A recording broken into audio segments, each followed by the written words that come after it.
Students, हम लोग CTET EVS paper 2 की तैयारी कर रहे हैं, जिसमें हम लोग क्लास 7 को देख रहे हैं। इसमें आज हम चैप्टर 2 न्यूट्रिशन इन एनिमल्स देखेंगे कि किस तरह से एनिमल्स में न्यूट्रिशन होता है। फर्स्ट पॉइंट है टाइप्स ऑफ टीथ। किस तरह के एक ह्यूमन में किस तरह के दांत होते हैं। बाइटिंग और कटिंग, बाइटिंग करने के लिए और कटिंग करने के लिए जो दांत होता है उसको इंसीजर कहते हैं। टीयरिंग और पर्चिंग के लिए जो दांत होता है उसको हम लोग कैनाइन कहेंगे। च्यूइंग एंड ग्राइंडिंग के लिए जो टीथ होता है उसको प्री मोलर एंड मोलर कहते हैं। यहाँ नीचे डायग्राम है, इसको देख सकते हैं। Types of teeth, types of human teeth. Incisor है, नेक्स्ट है कैनाइन, फिर प्री मोलर और मोलर। इंसीजर, इससे इस तरह के दांत से हम जो खाना है उसको हम लोग काटते हैं। कैनाइन, इससे हम लोग उसको चीरते हैं। और फिर प्री मोलर, प्री मोलर से यहाँ पे दिया हुआ था च्यूइंग, हम लोग उसको चबाते हैं। और मोलर से उसको ग्राइंड करते हैं। नेक्स्ट हम लोग देखेंगे डाइजेशन इन ह्यूमन। ह्यूमन में किस तरह से डाइजेशन होता है। The inner lining of the stomach secretes mucus, hydrochloric acid and digestive juices. जो स्टोमक का आइनर लाइनिंग होता है, अंदर का लाइन होता है, वो क्या करता है, म्यूकस, हाइड्रोक्लोरिक एसिड और डाइजेस्टिव जूस को सीक्रेट करता है।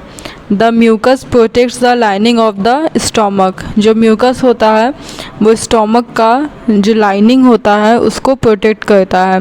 नेक्स्ट पॉइंट है the acid kills many bacteria that inter along with the food and makes the medium in the stomach acidic and helps the digestive juices to act। हमारा जो पेट होता है, stomach होता है, उसमें हाइड्रोक्लोरिक एसिड भी secret होता है, जो कि क्या करता है, ये एक तरह का एसिड है जो बहुत सारे बैक्टीरिया को किल कर देता है और हमारे स्टोमक में एक एसिडिक मीडियम को डेवलप करता है। और अगर एसिडिक मीडियम डेवलप नहीं होगा तो फिर डाइजेस्टिव जूस जो है वो अपना काम नहीं कर पाएंगे। नेक्स्ट है the digestive juices break down the proteins into simple substances. Digestive juices जो निकलती है पेट के स्टोमक के वॉल से, वो क्या करती है कि प्रोटीन जो होता है उसको सिंपल सब्सटेंस में कन्वर्ट कर देता है, ब्रेक डाउन कर देता है, तोड़ देता है। नेक्स्ट हम लोग देखेंगे, यहाँ एक डायग्राम दिया हुआ है कि किस तरह से ह्यूमन में डाइजेशन होता है। सबसे पहले तो है माउथ। माउथ से हम लोग क्या करते हैं, फूड इनटेक करते हैं। फिर वहाँ पे सैलिवरी ग्लैंड होता है। हम लोग बचपन से पढ़ते आ गए हैं कि हमारे माउथ में जो होता है वहाँ पे दांतों के द्वारा खाना को चबा के और फिर हमारा जो सैलिवरी ग्लैंड होता है, जीभ होता है, उससे भी बहुत सारे एंजाइम्स निकलते हैं जो कि खाना को कुछ हिस्सों में तोड़ते हैं। उसके बाद जो खाना होता है वो आइसोफेगस यानी कि फूड पाइप से होते हुए हमारे स्टोमक में आता है।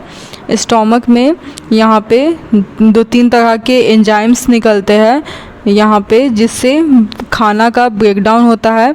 उसके बाद ये जो लीवर दिख रहा है, गॉल ब्लैडर है, पैनक्रियाज है, ये सब से कुछ एंजाइम निकलते हैं पेट में, जिससे कि यहाँ पे छोटी आंत में निकलता है, जिससे कि खाना का होता है पाचन हो पाता है। उसके बाद जो खाना जितना पाचन हुआ है वो स्मॉल इंटेस्टाइन में चला जाता है। स्मॉल इंटेस्टाइन में जाने के बाद और फूड और पूरा कम्प्लीटली अच्छा तरह से ब्रेक डाउन हो जाता है।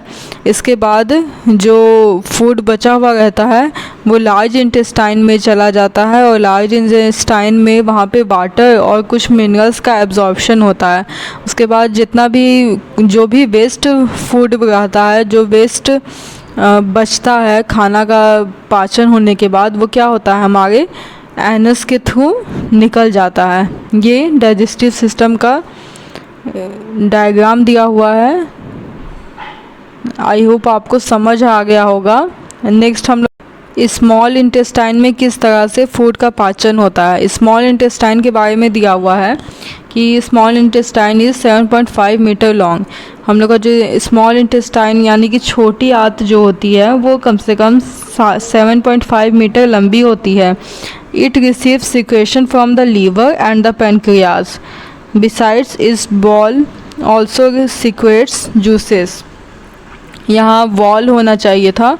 ये यहाँ पे कहा गया है कि जो लीवर होता है एंड पैनक्रियाज होता है, ये सब कुछ एंजाइम्स सीक्रेट करते हैं जिससे कि स्मॉल इंटेस्टाइन में फूड का पाचन होता है।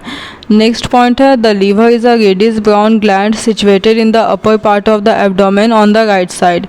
हमारा जो लीवर होता है वो एक तरह का रेडिश ब्राउन कलर का ग्लैंड होता है जो कि हमारे एब्डोमेन के अपर पार्ट में सिचुएटेड होता है राइट साइड में। ऊपर डायग्राम में आप लोग देख सकते हैं यहाँ पे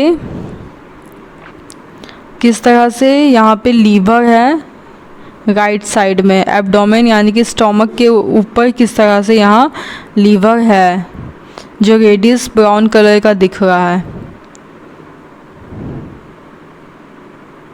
नेक्स्ट हम लोग देख रहे हैं it secretes bile juice that is stored in a sac called the gall bladder. ये क्या करता है, लीवर एक तरह का बाइल जूस सिक्रेट करता है जो कि गॉल ब्लाडर में स्टोर रहता है। The bile play an important role in the digestion of fats. हम लोग जो भी कुछ फैट्स खाते हैं, जितना भी तरह का फैट खाते हैं वो सब कौन पचाता है, bile juice. The pancreas is a large cream colored gland located just below the stomach. जो पैनक्रियाज होता है वो एक क्रीम कलर का बड़ा सा ग्लैंड होता है जो कि हमारे स्टोमक के जस्ट नीचे सिचुएटेड होता है। और पैनक्रियाज का क्या काम होता है, ये पैनक्रियाटिक जूस को सिक्रेट करता है जो कि कार्बोहाइड्रेट, फैट और प्रोटीन के ऊपर एक्ट करता है और उसको सिंपलर फॉर्म में कन्वर्ट करता है। The carbohydrate broken into glucose. हमारे बॉडी में जो कार्बोहाइड्रेट होता है फूड में वो ग्लूकोज में टूट जाता है, सिंपलर फॉर्म में टूटता है। उसके बाद फैट जो है वो फैटी एसिड प्लस ग्लिसरॉल में टूटता है और प्रोटीन जो होता है वो अमीनो एसिड्स में टूट जाता है। ये सब भोजन का पाचन हो रहा है, ये सिंपल फॉर्म में टूट जाते हैं और हमारे स्मॉल इंटेस्टाइन में बहुत सारे स्मॉल प्रोजेक्शंस होते हैं जिसको विली बोलते हैं। हमारा जो स्मॉल इंटेस्टाइन में ये सब जितना भी तरह का होता है न्यूट्रिएंट्स जो निकलता है फूड का पाचन के बाद वो सब एब्जॉर्ब हो जाता है, फिर वहाँ से अब बॉडी के अलग अलग पार्ट में भेज दिया जाता है। फिर नेक्स्ट हम लोग देखेंगे लार्ज इंटेस्टाइन।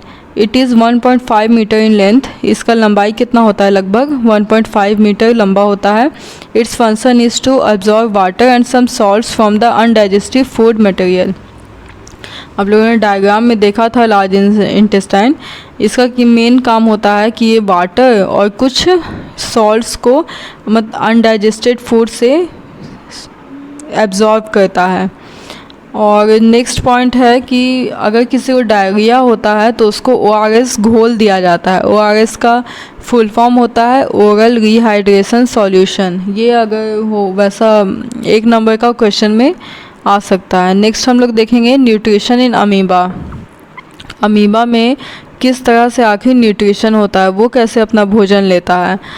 फर्स्ट पॉइंट है amoeba has cell membrane a rounded dense nucleus many small bubble like vacuole से। अमीबा में क्या होता है, एक सेल मेम्ब्रेन होता है, एक राउंडेड डेंस न्यूक्लियस होता है और बहुत सारे बबल लाइक वैक्यूल्स होते हैं। The body becomes trapped in A food vacuole. जो फूड होता है the food becomes trapped in a food vacuole. जो फूड वो इनगल्फ करता है वो कहाँ जाता है, वो फूड वैक्यूल में जाके ट्रैप हो जाता है। Digestive juices are secreted into the food vacuole. उसके बाद बहुत सारे डाइजेस्टिव जूस जो होते हैं वो फूड वैक्यूल में सिक्रेट होते हैं। They act on the food and break it down into simpler substances. ये जो जूस सिक्रेट होते हैं वो क्या करते हैं कि फूड को बहुत सारे सिंपल सब्सटेंसेस में कन्वर्ट कर देते हैं। यहाँ डायग्राम दिया हुआ है कि किस तरह से अमीबा में न्यूट्रिशन होता है।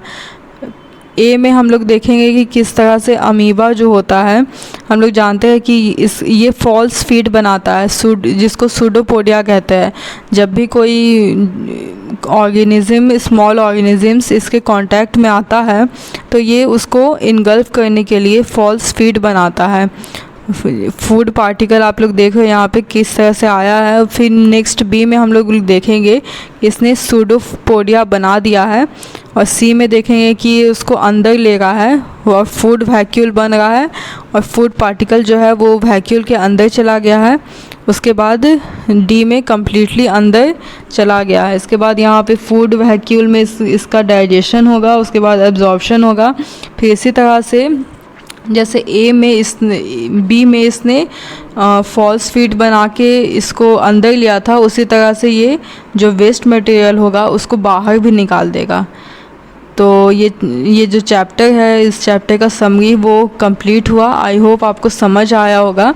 ये जो चैप्टर 2 है, इसमें पूरे चैप्टर में मोटा मतलब जितना पॉइंट है, ये सब पॉइंट एग्ज़ाम के व्यू ऑफ पॉइंट से इम्पॉर्टेंट है। आप लोग इसको PDF नोट्स बना लीजिए अच्छी तरह से, और इसको आप लोग एग्ज़ाम के लिए प्रिपेयर कर लीजिए।